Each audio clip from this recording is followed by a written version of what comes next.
everyone, I'm Kealy and this is Voice of a Creative, and today I'm here to do a review of the Simple Skirts class by the Stitch Sisters. So the Stitch Sisters have recently started some online classes, so extending from their sewing school work, and there's a range of different classes for homecraft and curtains and cushions to the Simple Skirts class that I decided to take. Now I was gifted this class so I could review it. So this class is Simple Skirts. It is a dressmaking beginning class and it teaches you all of the basics to making a skirt from your own drafted pattern. Now I really like self-drafting my own patterns, and I have made skirt patterns previously, but actually even after quite a few years experience in dressmaking, so I've been dressmaking for at least 11-12 years, actually I still learnt some new things because I am mostly self-taught, and actually it was really nice to just refine my skills. So the class itself is to make a pleated or a gathered skirt, and I will post the picture here so you can see the two different skirts that Rachel and Nikki have made for their samples. So I decided to make the pleated skirt because I just prefer pleats to gathers quite often. I usually add pleats and things to my own makes usually, so that's why I went for the pleated skirt. I decided to make it in this denim look cotton that I got from Fabricland, but definitely the skills I learned I can transfer across to any woven fabric and translate the skills to make a few other skirts as well. What I would say is the cotton was really easy to work with, especially to get the pleats ironed in. It was really easy to sew and things like that. I don't often sew with woven fabrics anymore. I did in my first kind of 5 years of dressmaking, but I've moved on to jerseys since, so it was really lovely to revisit woven fabrics again. And I'm definitely considering making another one of these skirts out of maybe a drapier fabric like a viscose or something like that. So the skirt is completely self-drafted, so you take your measurements and you use those measurements for the rest of the skirt, and actually the one measurement you need to take is your waist measurement for this. So you take your waist measurement, and then because it's a gathered or a pleated skirt, your hips and stomach are likely to fit in because you have to add a certain amount of extra. And they do tell you all of this. They say how much to add and how much seam allowance to add and things like this. So you get a really handy worksheet with it, which is this one, and it says what you need to add. It goes through what length you want your skirt to be first of all, and then adding seam allowance, as well as how much the front panel is going to be. So it's 3 panels, one rectangle at the front and then 2 at the back, and then your waistband as well. And it is a straight waistband, but actually it works really well for this skirt.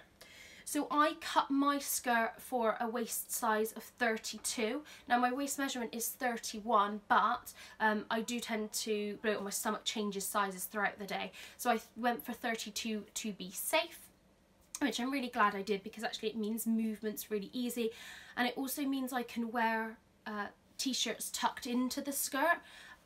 I took my measurement with just a vest top on, and actually I very rarely wear just a vest top. I usually wear a top over it, so that's 2 layers of fabric, and so actually allowing for that little bit of extra room.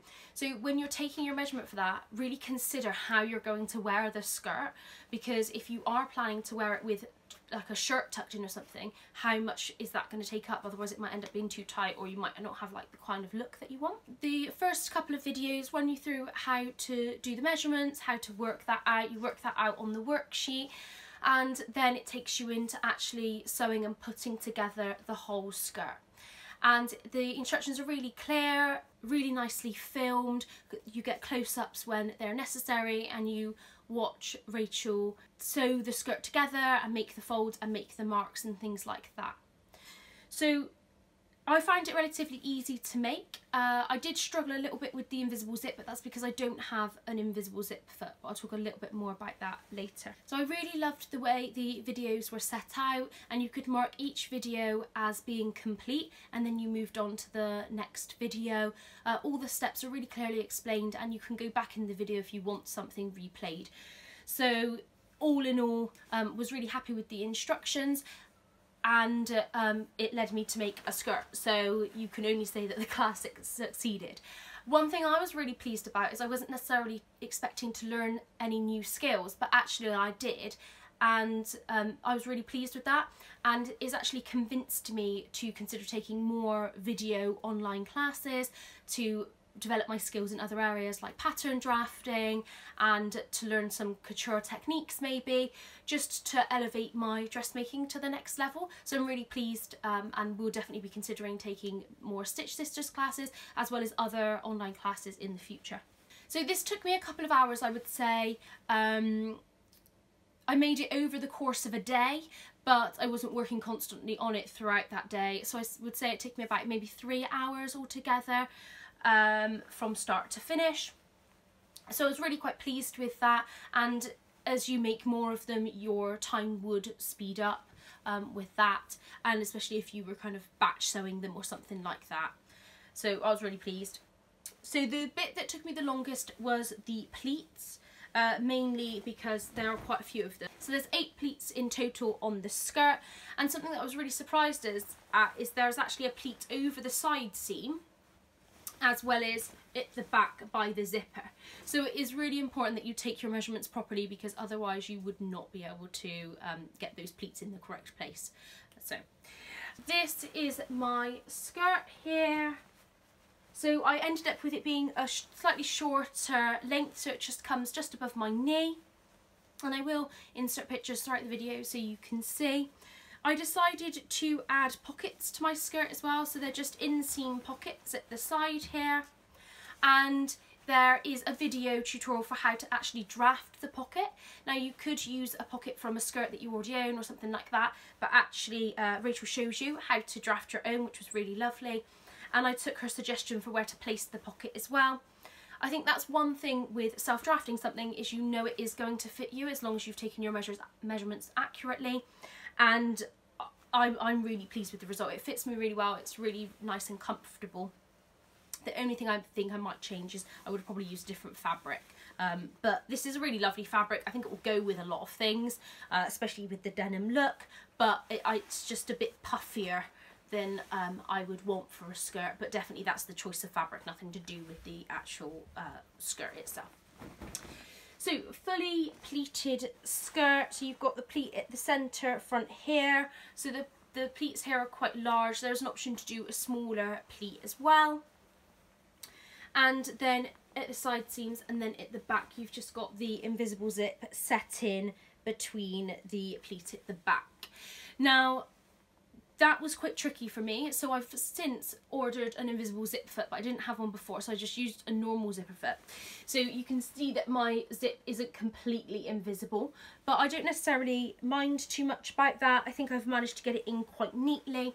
It's been a while since I've put an invisible zip in, and previously I just put it in like a normal zip, so you had the stitching on the outside. I didn't necessarily know that this is how you were supposed to put them in, so that was a new skill that I learned, and actually the method that they show you in the video is really clear, so really nice to put that in. So you can go ahead and watch that if you choose to buy the class, and then to stitch it up at the back. So really pleased with how it came together. The other thing I learned, and I never knew this before, is I used to, well, years ago when I made these skirts, is the zipper tape, the bit that comes above the pull, I used to just cut it off and then stitch it down, and I never realised that there was another way of doing things. But thanks to this, I now know there is another way to do things. So actually the top of the zipper tape is actually concealed within the waistband. It's kind of like here.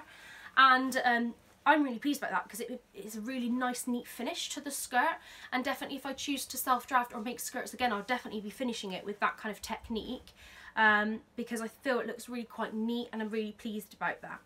I did have a bit of trouble matching up the waist seams at one point, and I had to unpick it like twice, but I think that was more a user error. I'm not sure how I managed that.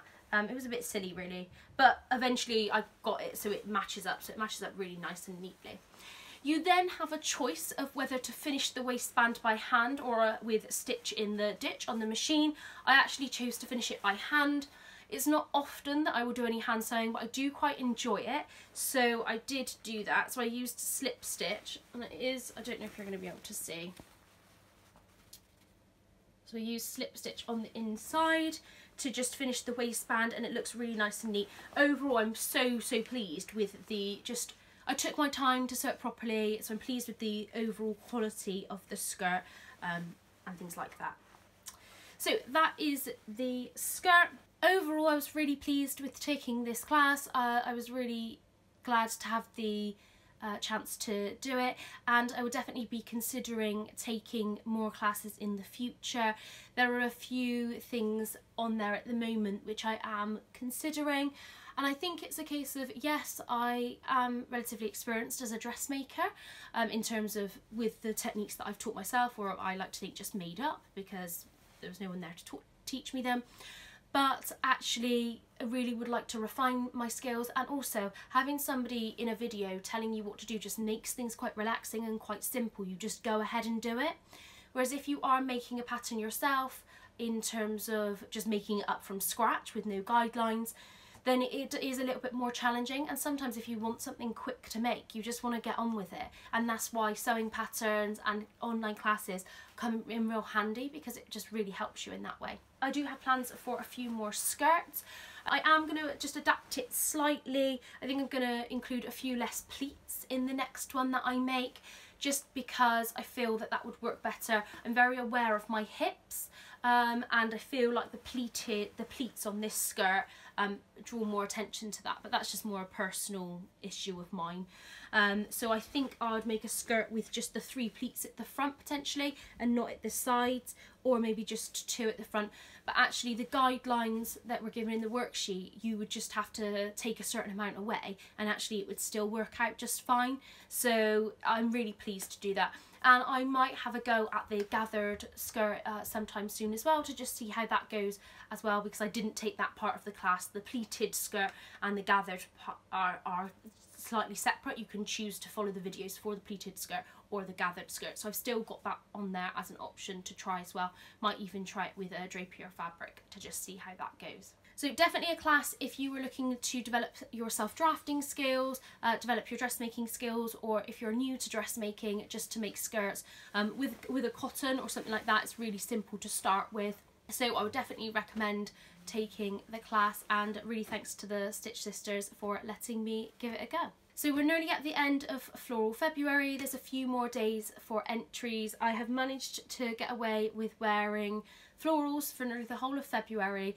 so much so that I'm probably going to avoid florals for a little bit in March because I've been wearing them constantly. This is one of my Freya tops by Kealy and the Buttons that I've made, and this fabric is, you've probably seen it around, but it was from John Lewis that I got it. And I will be doing a review video of the Freya sweater from the Kealy and the Buttons stretch book for my next video, so look out for that. Thank you so much for watching this video. If you liked it, please press the thumbs up and subscribe if you want to hear more from me. Goodbye!